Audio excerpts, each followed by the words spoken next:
Welcome back to Wake Up America Weekend. Pay close attention to this.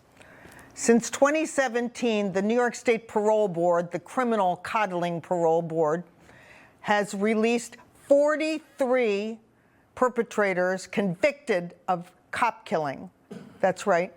And now they're poised to release a 44th. David McCaughey may soon be granted freedom. McCaughey was convicted for this in 1988. He approached a cop car, took out his gun, and pumped 5 bullets into a rookie cop, 22 years old, Edward Byrne, as he was sitting there in the patrol car guarding a building. For more on this, I welcome in NYPD Commissioner, I call him Mr. Safe Streets, New York's longest-serving police commissioner, Ray Kelly. Good morning. How are you? Good morning, Betsy. Great to be with you. I didn't realize you get up this early. I sure do. To keep up with you, I have to. So I'd like to know what you think should be done with cop killers, because I'm amazed that any cop killer ever sees the light of day once they're convicted. I'm totally with you. You wrote a terrific article last week highlighting this, and I was shocked. I've been around a long time, but I couldn't believe that the number is 43 convicted criminals released.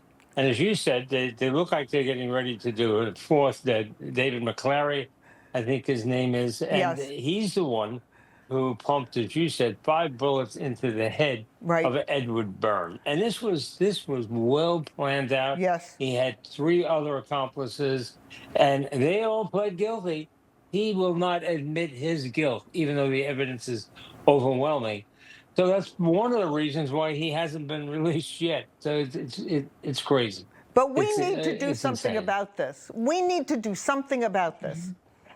And the only thing you can do is the ballot box, because clearly this has been brought about by progressive politicians, people who lean way to the left, who think somehow they're doing the right thing. You know, the regulations changed. They changed in 2017. Rather than looking at the 4 corners of the event itself, they now look at something called progress, how the individual is progressing, how he's being socialized in jail. Again, this is a convicted murderer of a uniformed police officer. It is absolutely incredible. And of course, what happens here is these individuals go free, walk the streets, and the families, the loved ones of the police officers, suffer this gut-wrenching loss for the rest of their lives. Well, let's talk about unfair. Let's talk about the composition of these parole boards. They're appointed by the governor. Andrew Cuomo appointed most of the current members of the parole board. I'm going to give you an example. A woman named Tana, she used to work for the New York State Assembly and the committee that oversees prisons. She fell in love with a prisoner named Tom Sullivan, who himself was a convicted murderer.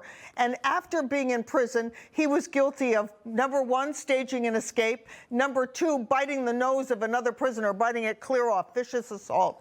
And yet she wrote to the parole board, managed to get this guy out of prison and married him. Guess what? Andrew Cuomo appointed her to the parole board. With people like that on the parole board, what do you expect? Exactly. And by the way, they also put in a regulation or rule that you can't be members or former members of law enforcement on the parole panel. That's right. People who have the most vested interest in keeping police officers safe and keeping us all safe, they can't be on the panel. It's bizarre, and it's something that has to be changed. But the only way you can do that, unfortunately, is the ballot box. So that's right. We need to elect a governor. Pay a lot of attention. We need to elect a governor who cares more about the cops and about the victims of crime than the perpetrators of crime.